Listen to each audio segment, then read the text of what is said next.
A really interesting way of approaching the DIT is to look at how you can deliver using different mechanisms. Competitions are a great way of driving learner interaction while also driving the ability to underpin really solid instructional information inside something that the learners are more likely to complete. Would you rather just turn up to complete your assignment work, or would you turn up if there's a chance that you might win something? A good example of this is an online competition called Apps for Good.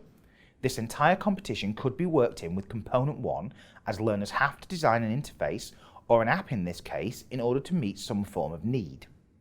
You could use the elements of Apps for Good to feed directly into the Learning Aim B to drive project planning, project development, and idea generation. The submission information allows you to develop the learner's real understanding of how and why they would create something. Because project planning is a key element of this competition, it's an interesting way of getting learners to really think about how you would project plan and why you'd project plan, and also which tools to use.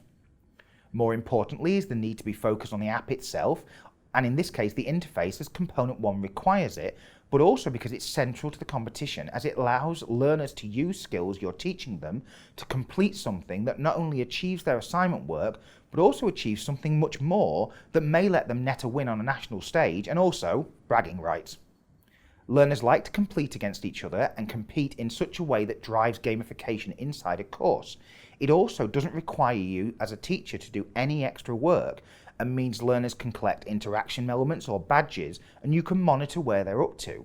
There's no actual requirement to complete and submit, however it does allow for stretch and challenge for your learners to be fully engaged while producing work that you can use for assessment if you've written an assignment brief that works around these principles.